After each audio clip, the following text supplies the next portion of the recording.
Et si la gravité de la Terre était beaucoup plus faible, ou au contraire, beaucoup plus forte? Photon, on l'aide! L'échelle est tombée! Photon! Des corps humains complètement différents, adaptés à leur environnement. Une densité atmosphérique changeante, peut-être même mortelle, ainsi qu'un changement incroyable du rythme temporel de la planète.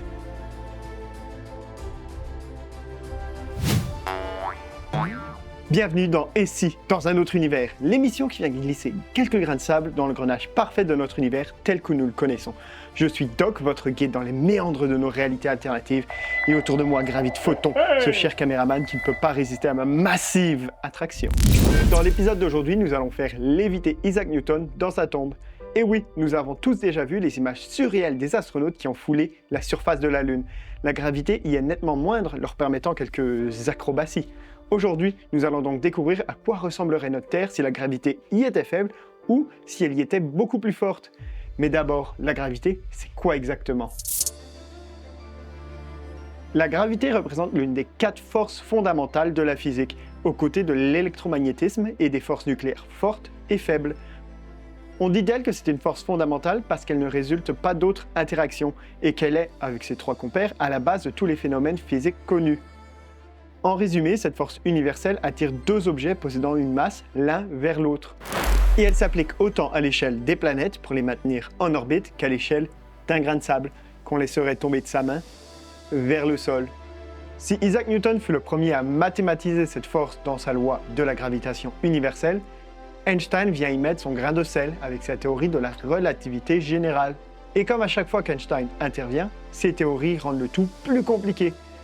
Sur Terre et à l'échelle quotidienne, la gravité suit la loi de Newton. La force d'attraction est proportionnelle au produit des 2 masses et inversement proportionnelle au carré de la distance qui les sépare. Si vous êtes perdu, pas d'inquiétude, Photon aussi. En gros, plus les objets ont une grande masse, plus la force d'attraction entre eux est forte. Par contre, plus ils sont éloignés l'un de l'autre, plus cette force diminue rapidement. Si on double la masse d'un objet, la force double. Si on double la distance entre 2 objets, la force devient 4 fois plus faible. Tenez, pour vous aider à comprendre, viens ton Photon. Imaginez que Photon et moi avons la même masse. Notre force d'attraction est de 1. Si Photon mange trop de poutine et double sa masse, cette force doublera aussi et sera de 2. S'il reste un jeune homme svelte avec un six-pack, mais qu'on double la distance entre nous, la force passera de 1 à 0,25. Mais comme je le disais, Einstein est venu chambouler ça, car la loi de Newton est une approximation qui ne fonctionne qu'à petite échelle. La relativité générale d'Einstein montre que la masse et l'énergie déforment l'espace-temps. On peut imaginer les planètes et les étoiles comme des personnes se tenant sur un trampoline qui représente le tissu de l'espace-temps. Leur masse déforme le tissu et cette déformation guide le mouvement des autres corps célestes qui sont attirés vers les plus grosses masses. Plus un objet est massif, plus il courbe l'espace-temps et plus sa gravité est importante. On peut donc dire que la force d'attraction découverte par Newton est la conséquence de la courbure de l'espace-temps. Sauf que le calcul compliqué dont on a parlé plus tôt est approximatif et ne coïncide avec la théorie d'Einstein qu'à petite échelle. Plus les objets grossissent dans l'univers et moins ce calcul fonctionne. Notez que la courbure de l'espace-temps n'affecte pas seulement la gravité. Elle est la raison pour laquelle la lumière est déviée près d'un trou noir et que le temps y ralentit. Parce que le temps ralentit, plus le champ gravitationnel est intense. Mais ça, on y reviendra plus tard. Pour l'instant, il est grand temps de modifier notre Terre. Changeons sa gravité. Êtes-vous plutôt équipe moins de gravité ou plus de gravité? Mais vous savez quoi? Soyons fous et modifions les 2. Photon, il est où ton trampoline? T'en fous? Ah! Je te l'emprunte. Un petit coup de trampoline gravitationnelle et on est bon. Modification des paramètres de l'univers. Distance et masse impactent la gravité. Changer la masse de la Terre, cela impliquerait de modifier sa composition, avec plus de métaux lourds par exemple. Quant à la distance, on parle de la distance entre le centre gravitationnel et les corps soumis à la gravité, c'est-à-dire nous, les humains, et le reste des choses vivantes et non vivantes qui parcourent le globe. Pour changer cette distance, rien de plus simple que de modifier la taille de la Terre. Pour diviser la gravité par 2, il faudrait augmenter son rayon d'environ 41%, alors que pour la doubler, il faudrait réduire son rayon à 71% de sa taille actuelle. Votre nouvelle Terre est prête. Allons-y pour un petit et un grand rayon. Petite planète, grande gravité. Grande planète, petite gravité. Et admettons que la composition de ces planètes s'adapte pour garder la même masse. Hélas, même en réduisant de moitié la gravité terrestre, on ne se rapproche pas de la faible gravité lunaire qui est de 1,6 mètres par seconde au carré, puisque notre gravité est actuellement de 9,8 mètres par seconde au carré. Nous en serions à 4,9. Pas de pesanteur aussi amusante, malheureusement. Mais les impacts d'un tel changement seraient tout de même considérables. La première concernée serait la Lune. Avec une taille plus grande, on peut déjà imaginer que la collision avec Theia, cette protoplanète à l'origine de la naissance de la Lune, aurait pu être bien plus violente. Mais partons du principe que la Lune ait tout de même survécu au choc. Après sa formation, la Lune se retrouve en orbite autour de la Terre. Par contre, la force gravitationnelle qu'elle subit est bien plus faible. Actuellement, la Lune s'éloigne tranquillement de la Terre année après année, à cause des forces des marées dont nous avons parlé dans un précédent épisode. Avec un tel changement gravitationnel, l'effet des marées serait moindre et donc la Lune ne s'éloignerait probablement pas de la Terre aussi rapidement. Couplé au fait que le rayon de la Terre a doublé, on peut donc supposer qu'elle serait bien plus proche de la Terre. Si l'on avance dans le temps jusqu'au présent pour retrouver notre cobaye habituelle, Sarah, on peut remarquer que la Lune est bien plus grande dans le ciel. Mais malgré cette taille, l'impact principal qu'elle a sur Terre, soit les marées, est énormément réduit. Oui, c'est contre-intuitif, mais la force des marées ne dépend pas seulement de la force gravitationnelle de la Lune, elle dépend surtout de la différence d'attraction gravitationnelle entre la Lune et la face de la Terre la plus proche et sa face la plus éloignée. C'est cette différence qui crée le gonflement des océans, qui est à l'origine des marées. Ainsi, si la gravité de la Terre laissait à désirer, les marées seraient beaucoup plus faibles et les impacts de ce changement auraient façonné la face de la Terre. Moins de marées, c'est moins d'érosion côtière, moins de renouvellement des eaux et moins d'influence sur la vie marine. Bref, chez Sarah, ce ne sont pas uniquement les côtes qui sont méconnaissables.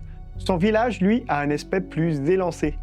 C'est que sur cette terre, les humains peuvent se permettre de construire des bâtiments et des infrastructures plus hauts et plus légers, car ceux-ci ont moins de poids à supporter. Poids, masse, la différence, c'est que la masse mesure la quantité de matière d'un objet, alors que le poids, c'est la force avec laquelle cet objet est attiré par la gravité d'un astre. La Terre, par exemple. Le poids dépend donc à la fois de la masse de l'objet et de la gravité actuelle. Avec une réduction du poids sur toute la Terre, les humains auraient des capacités super-héroïques, n'est-ce pas? Eh bien, malheureusement non. Nos corps, comme ceux des animaux et des plantes, auraient plutôt évolué différemment. Les humains, à l'instar de leur construction, sont devenus plus élancés, car la gravité plus faible a facilité le développement de structures corporelles plus volumineuses, mais également plus fragiles. Leurs muscles et leurs os sont moins robustes, car moins sollicités. Toutefois, les réels problèmes concernent les plantes et l'atmosphère. Mais auparavant, on va rapidement aller voir ce qui se trame sur une Terre 2 fois plus petite. Si nous avons des grands elfes d'un côté, peut-être y découvrirons-nous une population de hobbits. Effectivement, organismes humains et animaux ont développé ici des morphologies plus denses, plus compactes, ainsi que des os et des muscles plus robustes pour résister à cette gravité renforcée. Les infrastructures plus lourdes sont conçues en longueur plutôt qu'en hauteur, et adieu tous ces gratte-ciel ou les balcons inutiles. Les animaux ont évolué vers des formes plus petites, ce qui n'a pas arrangé les humains forcés de se nourrir de plus petits gibiers. La différence entre les deux réalités est flagrante. La chasse a permis aux elfes d'évoluer plus rapidement, tandis que les hobbits ont vu leur progrès ralentir. Une fois atteinte l'étape de l'agriculture, cependant, on voit la tendance s'inverser. C'est que dans un monde avec une gravité plus faible, les plantes peuvent pousser bien plus haut, mais sont plus fragiles. Pourquoi ? Eh bien parce que leur structure interne et leurs tissus suivent la même logique que les muscles humains. Pas besoin de tiges et de racines solides dans un monde où la gravité est plus supportable. Par contre, elles sont plus facilement brisées ou arrachées comparativement aux plantes petites mais solides de l'autre monde. En avançant dans le temps, on se rend donc compte que dans le premier monde, les humains ont favorisé l'élevage, bien plus productif que l'agriculture. Alors que c'est l'inverse dans le second monde. Et si leurs niveaux technologiques sont à peu près équivalents, il faut savoir que les deux planètes, les deux versions de l'humanité, n'ont pas progressé au même rythme temporel. Et oui, parce que le temps n'est pas le même partout dans l'univers. En effet, plus le champ gravitationnel d'un objet est intense, plus l'écoulement du temps apparaît lent à un observateur éloigné. Ce phénomène est nommé dilatation gravitationnelle du temps et est l'une des conséquences de la courbure du tissu de l'espace-temps. Proche d'un trou noir, le temps semble pratiquement s'arrêter, tellement il ralentit. Mais même dans notre système solaire, nous pouvons observer ce phénomène. Si on plaçait une horloge à la surface du Soleil, on observerait un retardement de 63 secondes par an par rapport à une horloge identique sur Terre. Et même sur Terre, le temps ne passe pas à la même vitesse, selon l'altitude, c'est-à-dire selon la distance avec le noyau. Entre le niveau de la mer et le sommet des montagnes, les horloges enregistrent des différences pouvant atteindre quelques millisecondes. C'est un phénomène qui dicte même le fonctionnement de nos technologies, puisque les systèmes GPS, par exemple, le prennent en compte pour assurer leur précision. Alors, entre ces deux planètes, quel retard temporel s'est accumulé en 4,57 milliards d'années d'existence? As-tu une idée, Photon? Eh bien, elle est de l'ordre de quelques secondes. Gros maximum, quelques dizaines, voire quelques centaines de secondes. Oui, comme quoi la gravité terrestre reste vraiment ridiculement basse comparée à celle d'un trou noir. Bon, d'accord, le temps n'est pas un problème. Mais savez-vous ce qui va l'être pour l'une de ces deux réalités? La rétention de l'atmosphère. Et oui, car si une Terre avec une gravité doublée retient son atmosphère avec une efficacité remarquable, ce n'est pas le cas de sa sœur. Les molécules légères comme l'hydrogène et l'hélium s'évaporent rapidement dans l'espace. Et même les gaz plus lourds comme l'azote et l'oxygène s'échappent progressivement sous l'impact du vent solaire et les variations thermiques, malgré la protection partielle du champ magnétique terrestre. Après des milliards d'années, la planète des elfes n'est plus habitée que par des êtres grands et millénaires, mais est devenue un désert presque abandonné de toute vie. Si elle n'a pas atteint la désertification de Mars, cette Terre alternative a néanmoins une atmosphère difficilement respirable. Cette planète-ci est donc plus ou moins viable. Mais l'autre, est-elle vraiment mieux? La densité accrue de l'atmosphère sauvegarde notre oxygène, mais elle piège également plus de chaleur via une concentration renforcée de gaz à effet de serre. Le résultat, une température de surface augmentant potentiellement de dizaines de degrés, risquant de déclencher un effet de serre survolté. Et ça, c'est sans parler de l'émergence de tempêtes surpuissantes et d'insectes géants parce qu'on n'a plus le temps. Bref, je vous laisse imaginer. Moi qui pensais avoir le plaisir de sauter de 10 mètres dans les airs ou de subir une transformation physique digne d'un manga, décidément, changer ne serait-ce qu'un petit paramètre tel que la gravité a des conséquences innombrables.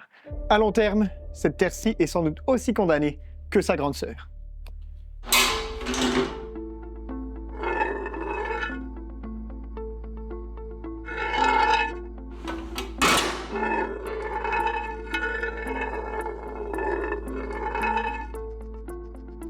Mais pas d'inquiétude, si changer la gravité ne mène nulle part, peut-être que changer le niveau des océans permettra au contraire de mener à une planète idyllique.